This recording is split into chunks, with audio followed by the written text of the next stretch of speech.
I am Sean Webb, and this is Your Superior Self.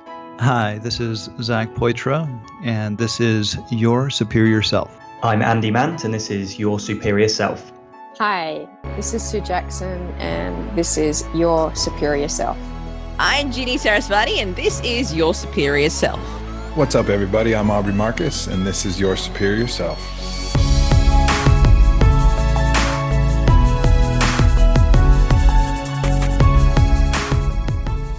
What is up, Superior Nation? Welcome back to Your Superior Self. I am Trey Downs, and I have an amazing, I know I always say that, but I'm serious. I have an amazing interview today with Joanne DiMaggio. She's the author of the book, I Did It to Myself Again, which will make you so curious. It's about past life regressions. And some of you may be hearing that terminology first here. And if you are, I would ask that you keep an open mind about it, because it might be something you're not used to hearing about, and it's fine. And I know people are very solid in their belief systems, and they have, their idea of spirituality and religion, and that's fine, and that's great. However, I think it is our right as human beings to question that sometimes and kind of start thinking outside the box and kind of asking questions about, where have we really come from? Is this one life and done? Is it heaven or hell? Is it what? Start asking the right questions. And that's kind of what I started to do, is just follow my curiosity and follow some of the literature that's written about near-death experiences and past life regressions and lives in between lives and out-of-body experiences. And it sounds kind of crazy, but think about us being here right now.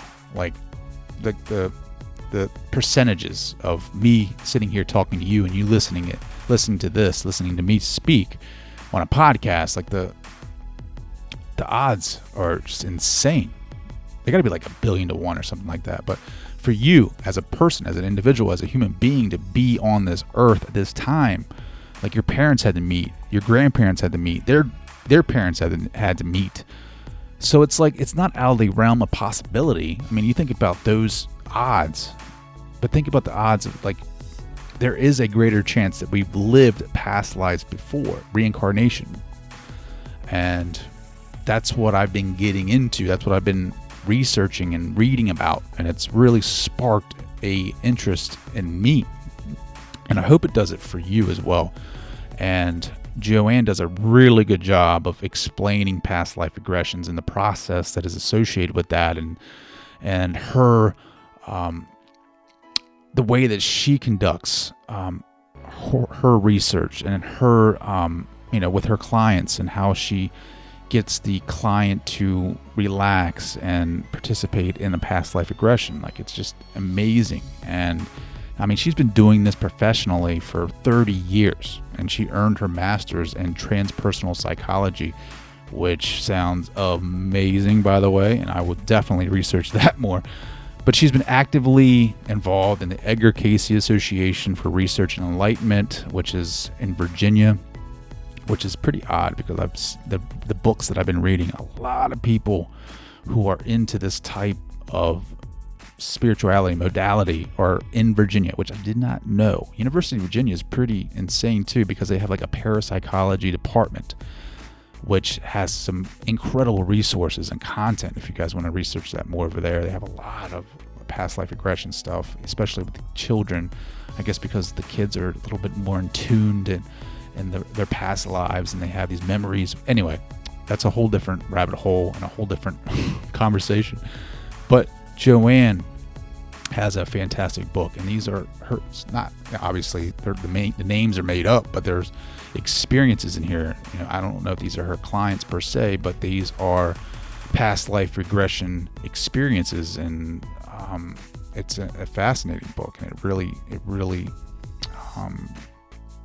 helped me with the idea of past life regressions and what the process looks like and how the healing is done. And I highly suggest you guys go out and get it. It's called I Did It to Myself Again. Her name again is Joanne DiMaggio.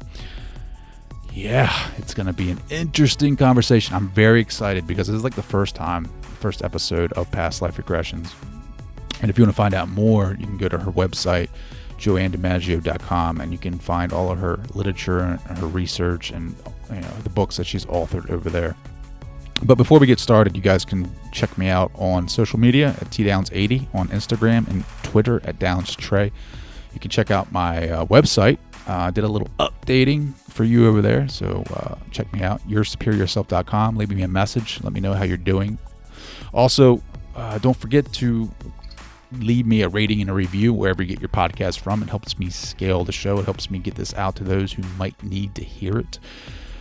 So yeah, here's a little clip though, before we get started, just to kind of give you an idea about what we talk about. Yourself, we're all spiritual beings having a human experience. This is not our permanent home. And I think of the earth as a school, and we're all here to learn. Our past lives, when we do the Life Between Life session, they're working with a council of elders that I like to think of as school counselors. And they're looking at your past lives. Okay, what courses did you take that you didn't pass? What courses did you take that you did pass and now are karmic attributes? Your leadership ability or your sense that you have that leadership ability, that's a karmic attribute. That's something you earned. And for you, it would be fascinating to go back and find out where you earned it. What is the source of this? Where did this first appear? But if you think of coming to the earth and you've got a curriculum you're going to follow, and these are the issues that you're going to work on, because these are the things that came up in a prior lifetime that you didn't finish.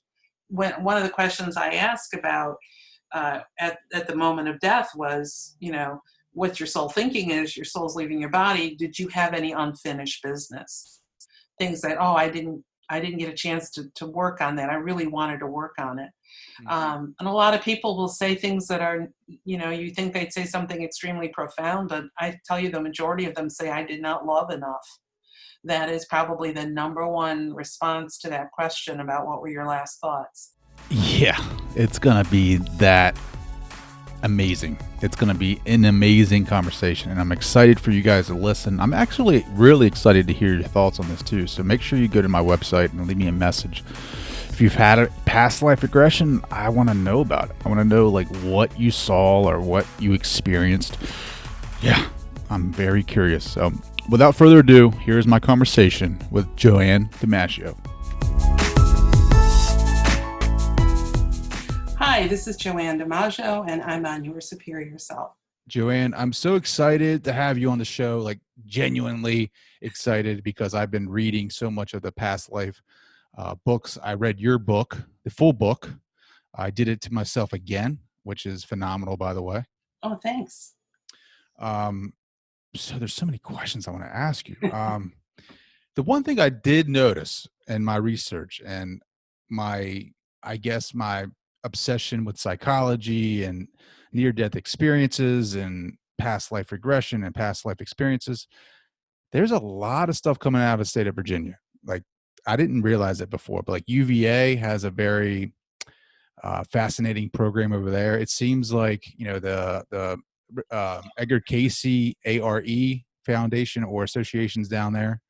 I didn't even know about the Atlantic University? Mm-hmm. It seems like Virginia is very different in their belief systems down there.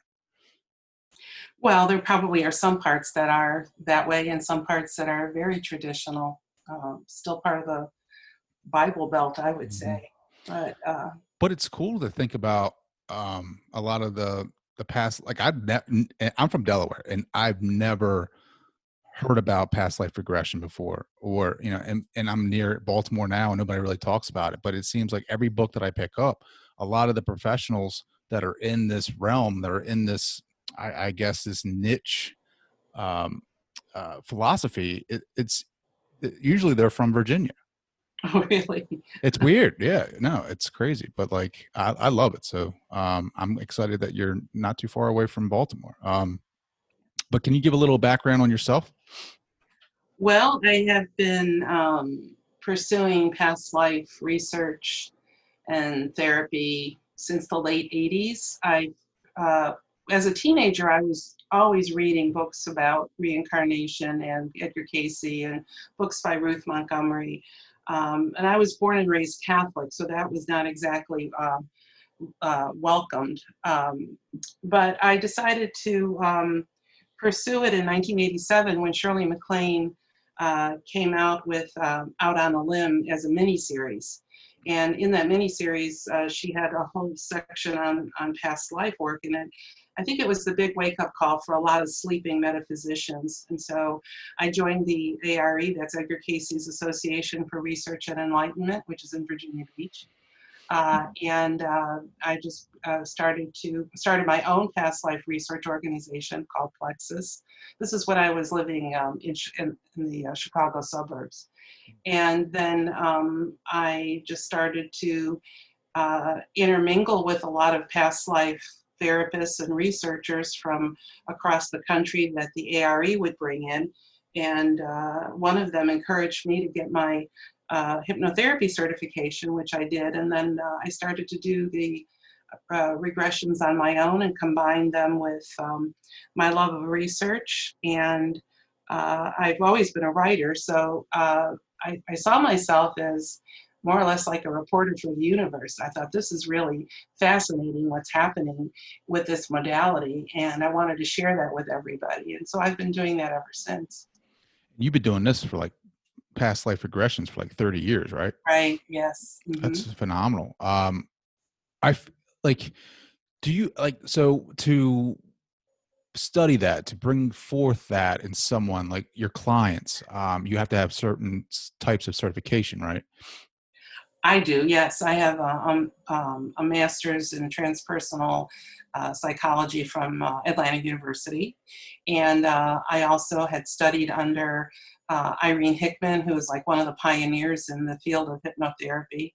And I got my certification through the Eastern Institute of Hypnotherapy. So, and then working alongside a lot of the therapists and researchers who've been in this longer than I have. So, and I think having a natural curiosity and a natural ability to see the bigger picture, I was able to ask all the right questions with the clients that I have. Yeah, I'm naturally curious myself. I'm Catholic as well. And I'm reading these books. My mom's like, "What are you reading?" Like Edgar Cayce. Like I sent her that book and she hasn't said, I know mom listens to every show. I sent her that book and I haven't heard anything back. So I know she's probably flipping out. But to that point, Edgar Cayce was a very religious man, and he had, how many readings was it? It was like 14,000 readings, where he was in like this sleeping state or some type of different state of consciousness. And he was able to help others get well or better. Not necessarily not diagnose the illness, but make sure that you changed your diet and whatever to help your body heal that illness.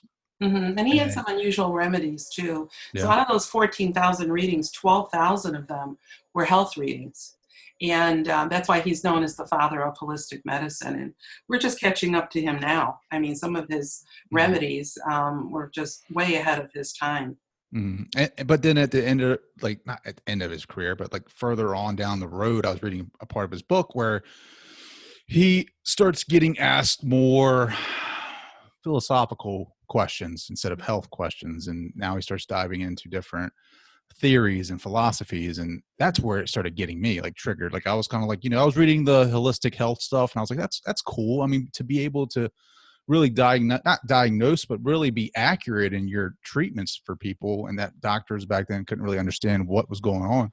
But then when he started getting into the philosophy, I was like, oh, I was hooked. I was like down that rabbit hole. Like I was just, the whole idea of reincarnation was like, what if Jesus did teach that? We just haven't, we haven't found that yet, like it just really intrigued me. It made me more curious. And that's why I'm so excited to talk to you tonight, because, you're in that field. And this is the first time that I've ever got to talk about past life regression or even reincarnation. So thank you. I cannot say that enough for coming on. Well, thank you. I'm excited to talk to you about it. So let's go ahead and get into it. I cannot wait. So when you have a client and you hypnotize them, like, so, traditionally, and the ignorant side of me is like, she's not holding up like a stopwatch or an old fashioned watch and No, saying, watch my watch, no. and now you're being hypnotized. Can you kind of identify or talk about the process? Yeah, I don't even really use the word hypnosis much anymore. I prefer to think of it as more or less guided imagery. And the goal is to get a person in a very relaxed state of being, so that if they're in a chair, that they feel like they're sinking down into the chair. It's that feeling when you first wake up in the morning, you know where you are. You could open your eyes and get up and walk around if you wanted to, but you're so comfortable, so relaxed that you don't want to. You want to just stay in that state linger just a little bit longer. So to do that, I do a relaxation exercise with them and give them the suggestion that every part of them is so tired and so heavy, and I just tell them to continue to take some deep breaths and to just relax and relax and relax. I say a prayer of protection. I surround them with white light. I don't ever do this work without doing that. And then we get into once they're totally relaxed, and this takes a while. This is probably for them is probably the most boring part of it, because they have to kind of stick with me. I give them the guided imagery of walking through a forest, seeing a bridge, going over the bridge. When they get to the other side of the bridge, they are in the past life that is most impacting them now. So I'm very specific when I work with the soul, and I say, take them to the lifetime that's impacting them now, because that's the one that they're working on. So while they may have had hundreds of past lives, we narrow it down to just that one. We never know ahead of time which one that's going to be. They don't know ahead of time which one it's going to be. And then the conversation sort of switches, and I become the reporter, and I start asking them questions like, identify what you look like, give me a sense of where you are geographically on the planet, and what's your name. So we get all of that identification type of questions out of the way at first.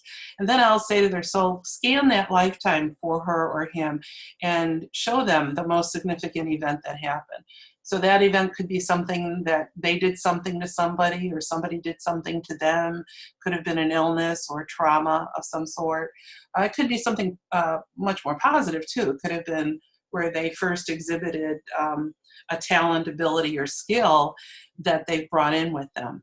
So when we explore that, as long as they want to tell me that story, and then we go to the death scene, they don't feel anything. It's just like they're watching a movie, and I'll ask them, where are they? How old are they? What did they die from? Is there anybody with them at the time?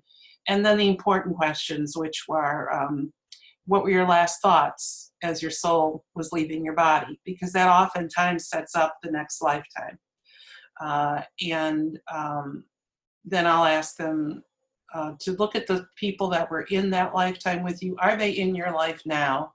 And if they are, what role are they playing?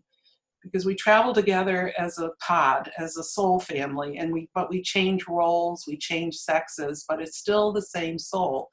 And we travel together so that we can assist each other in learning the lessons that we've opted to learn in this life. So they kind of take a look, they feel out the essence. They'll say, oh, you know what? My husband feels like my grandmother from that other lifetime. So we'll kind of explore that. And then, are there any parallels between the life you're living now and the life you led before? Any behavior patterns that are the same? So we'll examine all of that, and then I'll bring them back. Now, that's a traditional regression. When I did my project, we added on the life between life session as well. Is that like something that takes a lot more work, or is that still in the same appointment? So Yes. when you're doing the past life regression, you can just kind of do that as well as that, as you know what I mean? Like, are they both combined, or is it something separate? It's the choice of the client. When I did my research, of course, it wasn't their choice, because we were deliberately exploring the afterlife part of it. And the difference between them is that it takes about 3 hours to do the past life regression plus the life between life session, whereas a regular regression would be about an hour and a half. to 2 hours. So it just depends on how much information they're providing me. So if they don't talk much, if they don't see very much, then we kind of whip through it pretty quickly. But on average, regression and life between life session back to back is about 3 hours. Amazing. What made you like a believer in this? Like what solidified it for you when you were, coming up, when you were, experiencing and exploring your belief system and philosophy? Like, was there a point in your life where you were like, this makes sense. This is exactly what I want to learn about. This is exactly where I want to go. Like, did you have that for yourself? I did, because I mentioned I grew up Catholic. I went to 12 years of Catholic schooling. And it was in my high school. I went to an all-girls Catholic high school. And I started asking a lot of questions in religion class, to the point that I was absolutely annoying the priest to no end. Every time I'd raise my hand, he'd automatically give me a detention, so try to shut me up. But things in Catholicism did not make any sense to me. I didn't understand how you can have a loving, just God who, if you make one mistake and you don't run to confession, and if the mistake you make is considered by their standards a moral sin, you got to go straight to hell. So I thought, how can you get everything? How can you learn everything? How can you process everything that you need to process in the course of one lifetime? Why are they telling us we're only getting this one chance? So a lot of that didn't make any sense. And the more I was reading, I would spend my summers literally reading these esoteric books. I think the first reincarnation book I read was The Search for Bridie Murphy. And that was written in the 50s. And I just thought, oh, you know what? This makes so much more sense, because karma made more sense to me than sin did, because karma is, cause and effect. It wasn't like I could go and confess something and it would wipe the slate clean. So with karma, eventually you're going to pay for, you can either reap the benefits, or you're going to have to pay the price for a decision that you made or an act that you did. So that, I thought to myself, now that's a just system, and also there was no heaven or hell, and certainly found that out with my research and other research that I've read about the afterlife, about what happens to us after we die. So it made a lot more sense to me, and it fit better with my concept of God. And after that, I just ran with it. Yeah, that's what I'm like. I can't read enough of it. It's crazy. It's just, yeah, I love it. Now your book has a lot of examples, like you said, of your research and your project, which I liked how it was set up, how it had like each section had like one person and then their past life regression, and then like how it tied into their current life, and then the life in between, which I thought I really liked that. Thank you. That was really hard to figure that part out, believe me. No, I really enjoyed the book. I recently got it. Sarah, who I work with, who recommended you for the show, sent me your kit and the book. And it was a couple days. I pretty much read the entire thing. Very easy read. I suggest that all of you go out and get it. Now, do you have people that, and I guess if they're coming to you, maybe not so, but do you get people that are kind of doubters, and then after they have a session with you are like that was an eye opener for them? Well, I don't get people so much that are doubters. I think that by the time they make the decision to come and see me, they're pretty much invested in it. I get some people who say they come because they're curious about it. I would prefer people who wanted to use it as a healing modality, because that's really what it is. Not everybody has success when they come to me. There are some people that aren't ready for this. And so blockages kind of pop up and they're not able to see anything. I work with them for a long period of time, trying different methods of them. But if they may say, all I see is blackness, I don't see anything. Whereas others will give me vivid details of what they're wearing and what they look like and the way their hair is curled and what their hands look like and everything like that. So at the end, those that do succeed in seeing something, they are absolutely changed by it. It does transform because they get so many aha moments, because suddenly things that didn't make sense before now make sense to them. And they're going, oh, no wonder. Now I understand. And it's really, it's a humbling experience for me to be on that journey with them. Yeah, it makes you think though, because like after reading some of this literature and your book, it's like, what was my past life? Like, what am I trying to learn now? Like, I feel like there is something in me that was a past leader of some type. Like, I just have that natural feeling. Like, I just have that natural presence of one. Like, it's not hard for me to lead a group of guys or girls. Like, it just isn't hard for me. It's just, I like doing it. It's fun. It's something that I'm good at. And then, just natural curiosity. It's like, all right, so what happened in my past life? Was I something opposite of that, where I want, karma happened and I was able to do something good in the past life that put me in this one now? And it's so fascinating to me. Can you do your readings over Zoom? I do them over Skype. Skype? Yeah. I haven't tried them over Zoom. I'm kind of new to all this technology. I'm like, so it's like I get a little nervous when I have to use it, but I've done it with Skype and it's been very, very successful. I resisted it for the longest time because I thought, no, I want to be in the same room energetically with that person. I want to be able to touch their knee if they need some comfort or hand them a Kleenex if they begin to cry. But I have found that doing it online with people is really effective because they're much more relaxed in their own home environment. So they get less distracted that way. So it's worked out much to my surprise, pleasant surprise. Awesome, because now I could work with people all over the country. Now it's just opened up the, you can do whatever you want now. Like you can go, like you said, you can do it in on different parts of the country. I mean, that just opens up a whole different door for you. Speaking of opening up doors and going into, past life regressions. So from what I understand is like when you get hypnotized or when you get into these, altered consciousness states is where you tap into like your unconscious, right? And from what I understand from, and just a reminder to everyone that I'm still entry level, like I'm 101 here. So like, I'm just curious about these subjects. And from what I read, the unconscious is where a lot of this past life is remembered or written. Yeah, it's in your subconscious. It's all stored in your soul, so it's all in there, and it's available to you anytime you want to go in there and get it.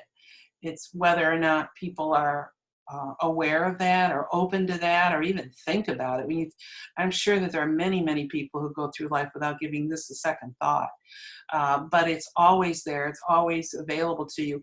When Mr. Casey did readings, he would,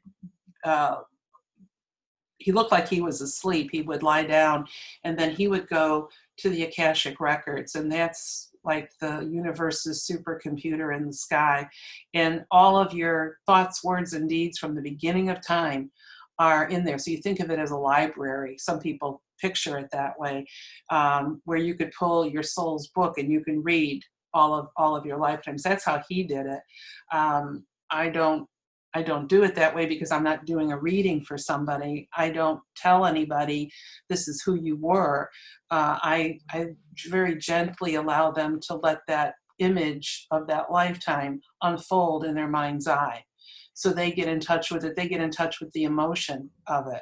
And by the way, when you feel emotion in a past life regression, that signals it's the real deal because you can't fake that in a hypnosis session. So and then a lot of people say, oh, I'm afraid I'm making this up. It's part of my imagination. And so then I'll say to them, well, that implies that, you spent time thinking about a story. You were going to drive all the way out to my office, spend a couple hours with me, tell me this story, and then you were going to pay me to listen to your story. I said, did you do that? And of course the answer is no.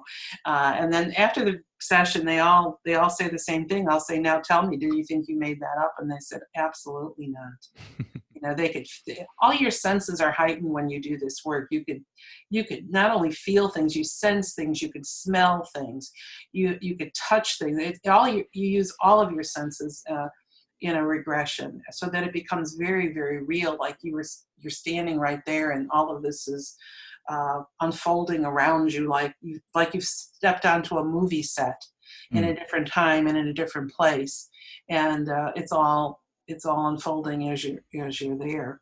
That's amazing. Like I like the idea that you can do this and kind of get a hint about what your mission here is in life. Like for a minute there, I was like, do I really want to know like what I did in my past life and what help me? Or is it just like, finding out something and not really going to help me in this next life? But it seems from your book that it's helped a lot of people move forward in their lives. Like it's helped them understand their mission and why they're dealing with some of the things they're dealing with. And I think it's, this whole journey, like right now, like it's helped me understand how important each moment is in our lives, because it's, we choose to take this human form from, soul being, whatever you want to call it, energy, consciousness. And of course, FedEx rolls up right now with a package from my house with my dog in the background.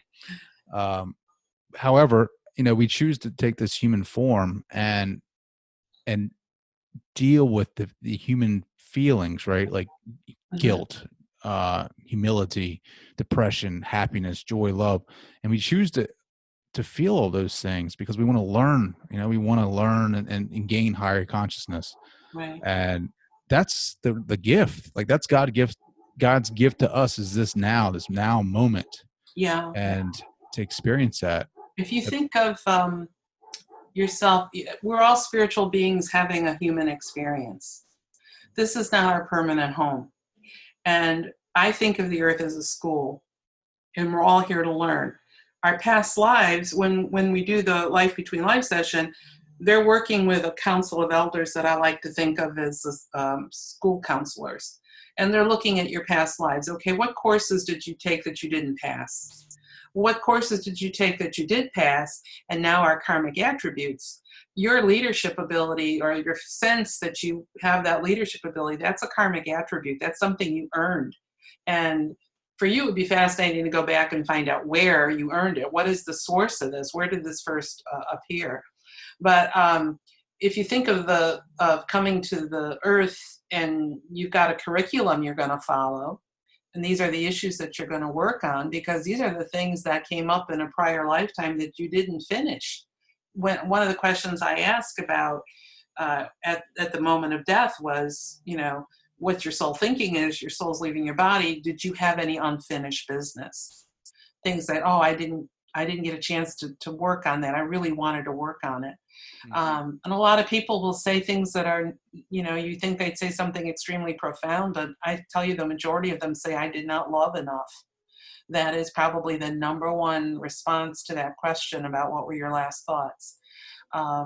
Or some will say things like, I feel like I have to pay retribution for something. And so they'll set up the next life. So that's exactly what they're going to be doing. I had one woman who came to me with head to toe psoriasis, Trey, and she said, I want to know where the source of this disease is, the skin condition is from.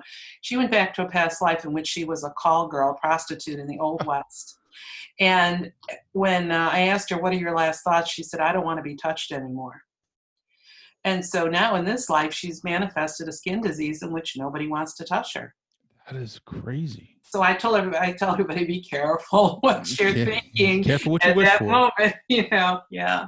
So I think you talk about some of your past life regressions in the beginning of the book, right? Or am I thinking of a different book that you wrote? Or maybe it's on your website. I talked about the first time I saw the afterlife. That was during a meditation in which we were planning out this current life, and it referenced a lifetime I had in 18th century Virginia, which, by the way, is the reason I moved to Virginia, back in 95, I was chasing a past life. And so, I've had quite a few. I'm working on that one in particular, issues from that life in this one. So but I'm pretty much finished that work. And the universe is letting me play right now. So, so I'm enjoying working with other people and helping them to discover what their soul's mission is. Why are they here? Especially now, Trey, with this pandemic, people are asking, why am I here? Why am I here now of all time? What's my purpose? Why did I decide to be a part of all of this? So this work is very helpful in enabling them to get answers. It's always also helpful in taking away the fear of death, because you do go through the death in the previous life. You sort of relive that. You know what that feels like. One of the questions I asked my research subjects for this book was, what does it feel like to die? You know, I'd like to know what that actually feels like. What does it look like? And interestingly, almost all of them said basically the same thing. And my feeling was, this is one of the reasons I did the research in the first place, is that if most people said that they experienced almost the same identical thing, then that lends credibility to that experience. So you're thinking, well, I have a really high percentage of probability that I'm going to experience that as well when I pass over. And that didn't seem so bad. That was actually kind of pleasant, what they were describing. So I was hoping that by reading their journey, once their soul left their body and they go into the afterlife, they go back to spirit, go to their soul home, preparing to come into the next life, that would lessen the fear surrounding the death process. Yeah, because everyone is scared of the unknown, right? I mean, I had my doubts, like, before I started getting into this, like you had mentioned, esoteric readings.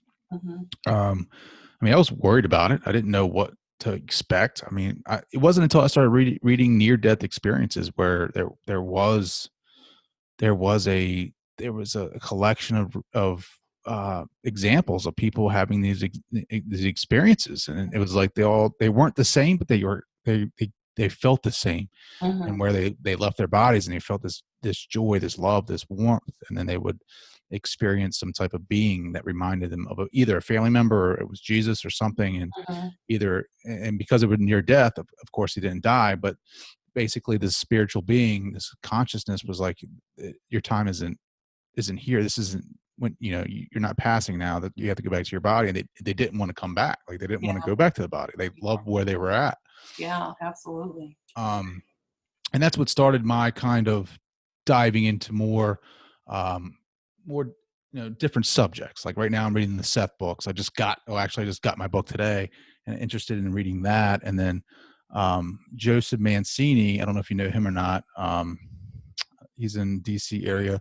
He wrote a book called The Present Power of Past Lives. And I mean, I'm diving into it because it's just like, it's fascinating. It's just so fascinating, because everything I've been told my entire life, seems to just didn't feel right. Like it just didn't feel right. Like, I mean, and to go against that, like, it's just, my mom's gonna be like, what are you talking about? No, this is what we worship. This is what we do. And it's like, Mom, well, I get it. It's a great way to live. I get it. It's a great way to live. But, how, like, they wrote the Bible how long after he passed away? Like, all right. So, and then man created church. It just doesn't, whatever. I get it. It's great. But there's all kinds of books about how Jesus taught reincarnation. And, I've read books about reincarnation in the Bible. Supposedly it was taken out at the Council of Nicaea. But it was in there originally. So that's a whole other realm to get into, because that's really kind of deep. And I don't know, I'm not an expert in that particular area, but that was certainly my understanding, that this was around long before Jesus. And there's a book even on the past lives of Jesus, which really? It's one of the, it's a Casey related book. The ARE published it. a while ago. Yeah, but there's all kinds of material out there that links the two together. I had people in my study who surprisingly did not, their background, their culture, their religion, none of that mattered when they were in the afterlife. The only time that they even mentioned any sort of a biblical reference was at their council of elders. Some of them did have Jesus, Mary Magdalene, Mary, the Mother of God, Moses, an angel, a particular angel. Raphael was popular, Michael was popular, who were on their council. But other than that, it didn't seem to matter. And also you have to remember that only 25% in the Western Hemisphere believe in reincarnation. It's the complete opposite in the Eastern Hemisphere, but here it's only 25%. So in my own family, I don't talk about this to anybody in my family because they're not comfortable with it. So that's why I enjoy being on shows like yours. So I need my like-minded people. You need to get it out. Yeah. My wife, I can't talk to her about this. I mean, I'm starting to talk to her a little bit about the energy and our source of consciousness and different, subconscious, unconscious, that kind of stuff. And she's okay with that, but I can't take it any further. I mean, to think about Jesus teaching reincarnation, I think her head might turn around. But like, yeah, I was reading, I think it was in a Casey book where they were talking about they had taken it out because it was so hard and so difficult to teach that theory, that the people that started the church were like, essentially like, let's not put that in there because how are you going to, How are you going to control your congregation if they thought they had more than one chance? Yeah, they come back to life and do whatever they want, get a second chance. Like, right. Yeah. What kind of church is that? Yeah, really. Yeah. That's why I like going to Unity. I have to do a plug for Unity Church because I have an office on the Unity campus here in Charlottesville, the Unity Holistic Healing Center that I founded 7 years ago. And I tell people, like, what other church would allow me to openly conduct past life regressions on its campus? So that's a home for like-minded souls who are looking to be in a spiritual congregation. I can highly recommend that. That's awesome. Like, what would your advice be if people are like kind of into this? Like, they're just like, for me, for instance, I'm kind of into it. Like, I'm very into psychology. Like, where would you point me like to research or find more out? Well, absolutely. The ARE. It's edgarcasey.org if you want to look on the website. There's just a wealth of information there, and they have a lot of online programs. Right now, obviously, none of us are meeting in person. And then across the country, there are Search for God groups that ARE sponsors. So you can zero in on somebody in your neck of the woods who's affiliated with ARE, and you could start there. And like I said, also, you might want to become involved in a Unity Church. They're not all the same, I understand. So I don't know if some of them delve deeper into this than others. I don't openly talk about reincarnation at Unity because I don't want to make anybody feel uncomfortable. Mm-hmm. Since our congregation is made up of members of all faiths and religious traditions, and some of them don't resonate at all to this, but all of them know that I do it, and I do sometimes get congregants will come in and ask me to do a regression with them. Plus, what's great about it is that both ARE and Unity provide me with all the research subjects that I could ever want. That's awesome. Yeah. And there's a lot of Facebook groups out there that are dedicated to it, and when the student is ready, the teacher will appear, and there's plenty of them out there. You just have to look because they're right under your nose most of the time. Yeah. Like when you're doing a past life regression, like, is that what fires you up? Is that what gets you, like, where you feel like you're doing your best work? Absolutely. When they have an aha moment, when suddenly something clicks and it makes sense for them. I work really hard to maintain a rapport. I want people to feel safe when they're with me, and they do. They tell me that all the time. Because many times I'll have a call from somebody. This is before I was doing them by Skype, and they'll say, "Can you recommend anybody?" And or they'll call me and they want to come to Charlottesville, and I'll say, there's probably somebody in your area that does this, and they say, no, we want to come to you because we feel a rapport with you, and I'm very honored and humbled when they say that to me. For me, to know that I've made a positive difference in somebody's life just by guiding them, they're doing all the work. I'm not. They're figuring this all out on their own, but I'm there to guide them. I'm there to ask the right questions. When they go on their past life journey, I do go with them. I can see exactly what they're describing to me. So it's like I'm hovering over them, but they don't know that I'm there, and I can see the bigger picture.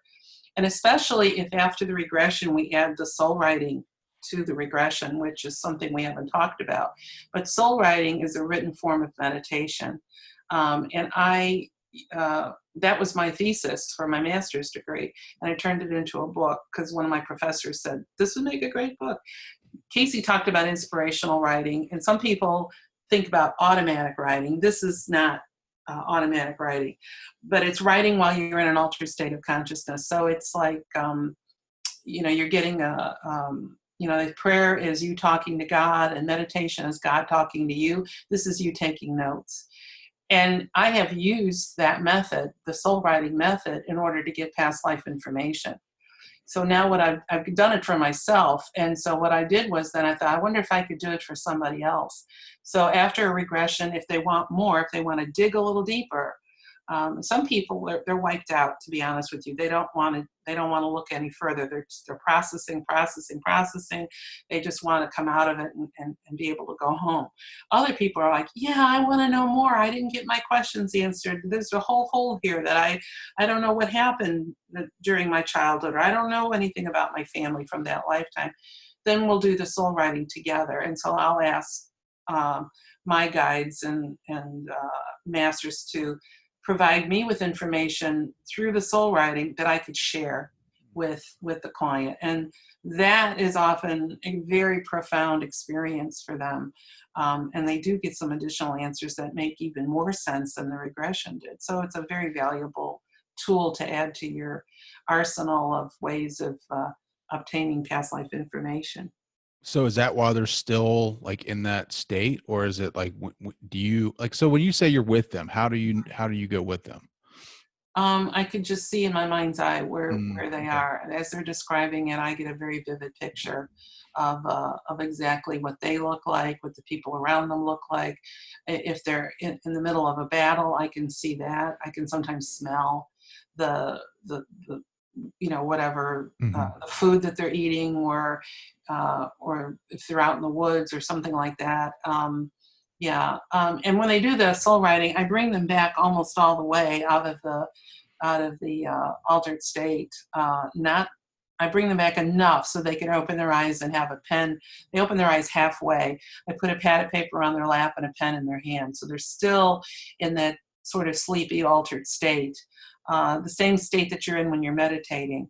And then I'll say to them, well, either write a question at the top of the page and wait for your guides, your angels, your source to come through you and give you an answer. So it's a form of channeling, but I don't really go into call it that for them, but that's basically what it is. You're getting information that's coming from above through your hand and then onto the paper. That's powerful. So, like when you're doing that, like, can you feel if your client is kind of like not, I guess he or she is resisting that a little bit? Like, do you have to talk them along a little bit further to relax a little bit more to receive these regressions? Well, the regression part, I can sort of tell by their body language whether they're really deeply relaxed, because a lot of them fidget quite a bit. They'll try to, work, plop their pillow or pull up a cover or scratch their nose, and then I know that they're not fully under. So we go try to keep going a little deeper. Some people it just doesn't work. And I'll work with them as long as I possibly can, and then at some point we just, call it a day. Other people can get in almost immediately, and that these are the people that have practiced meditation on a regular basis, because that's really what this is. So that's an important step. But most of them do get in fairly deeply. If they're experiencing emotion, I've had people that have just sobbed because they've seen something very, very sad, traumatic for them, loss of a child especially, and you can't fake that. And others will start giggling because they're experiencing something really kind of silly. I've had people that have started to sing. So there's all sorts of emotional responses to what they are seeing and feeling in their mind's eye as we're going through the session. That's awesome. Another interesting fact that you have in the book, you said that majority of North Americans are from the lost city of Atlantis. Is that right? No. No? I had one person in the session who was from Atlantis, and that was unusual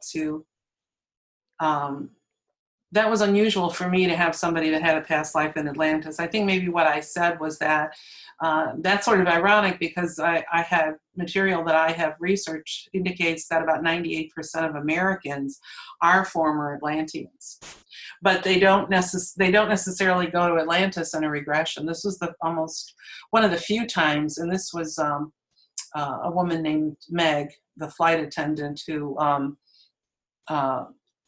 was served in a temple in Atlantis, and she was there during the time of the destruction, and she was loved for her singing voice, and she misused it, and so that's the lifetime she's working on now.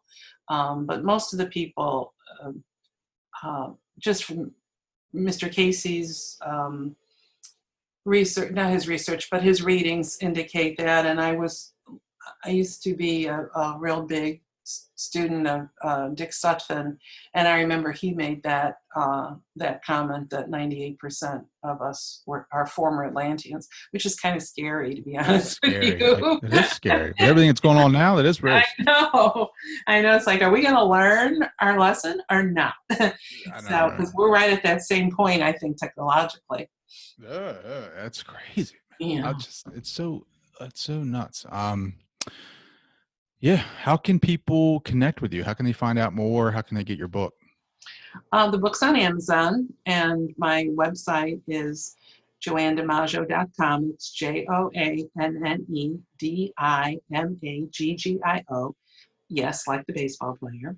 And there's information on my website about my books, and also, which are all available on Amazon, and also about the sessions that I offer, the difference between the different sessions, and information on how they can contact me. Well, I'm going to push this episode out big time because I really enjoy this type of work. Learning about life, past life regressions, like reincarnation, life between life.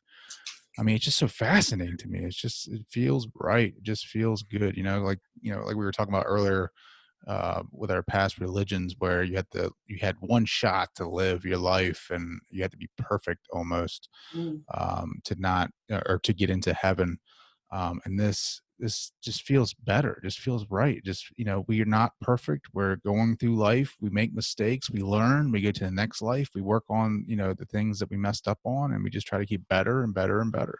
Exactly. That's it in a nutshell, Trey. and people too that like history, just reading about different time periods that people are living through is also equally fascinating.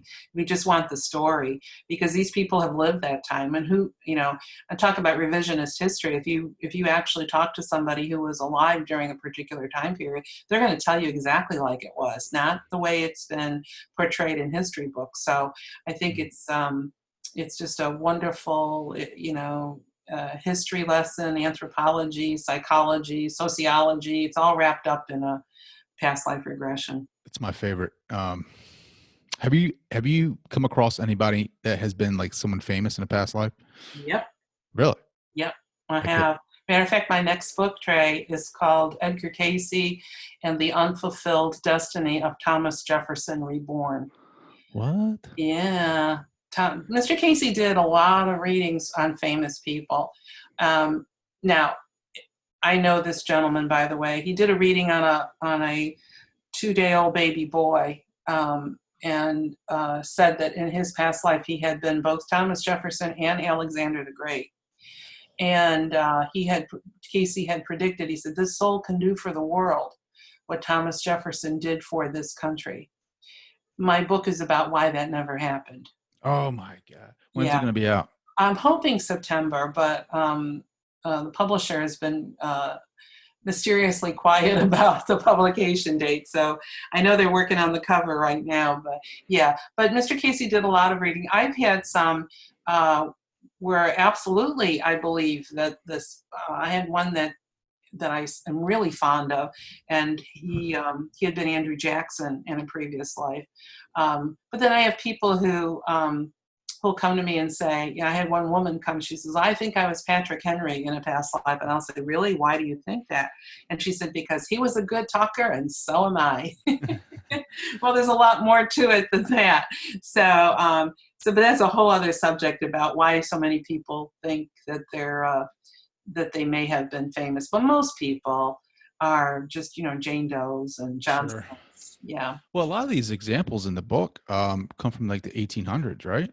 That was a big section of when I was doing the statistics on it. 36% of the people that were in my research study had a 19th century lifetime, so sometime in the 1800s.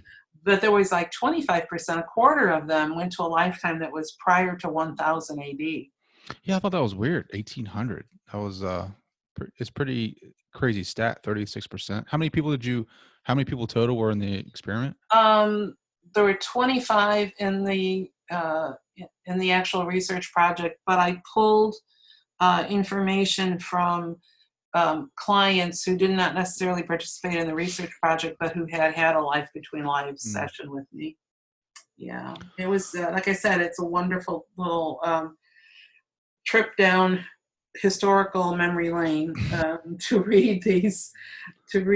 Absolutely, they're phenomenal. Congratulations on the new book. I'm excited for the next one. To be honest with you, I can't wait for that one. Yeah, good. But when it's all said and done with, when you leave this reincarnation, what do you want your legacy to be as Joanne? My soul's purpose in this life is to inspire and empower through the written word. If I do that, and I hope that I've at least started to do that, then my soul will be pretty darn happy. I'm feeling like it takes so long to get to where I am now because I've been doing this for quite a while. And, now you kind of start to do the numbers and you think, how much more time do I have in this incarnation to continue this work? Because I just have ideas for books and research projects that are just floating over my head. But I don't know that I'll have the time to get them all done. So I'm hoping in my next incarnation I can pick up where I left off and just go ahead and continue to provide this very valuable spiritual information to people. Make sure you guys get her book. It's called I Did It to Myself Again. I loved it. I read the entire thing. Very well structured, great stories, great message. Joanne, thank you so much for joining the show. Oh, Trey, it's been my pleasure. I want to say thank you to Joanne for coming on the show and hanging out. That was an amazing conversation, and I hope you guys enjoyed it. I hope you guys were able to pull something from that. I'm hoping that you guys keep an open mind about your next step forward in your path, your spiritual path, your awakening, or your maybe it sparked your curiosity. I don't know, but I'm very eager to learn more about what you think about all of this. So yoursuperiorself.com. Let me know. Message me. Follow me on follow me on Instagram at tdowns80 and on Twitter at downstray. All right, guys, I'll talk to you later.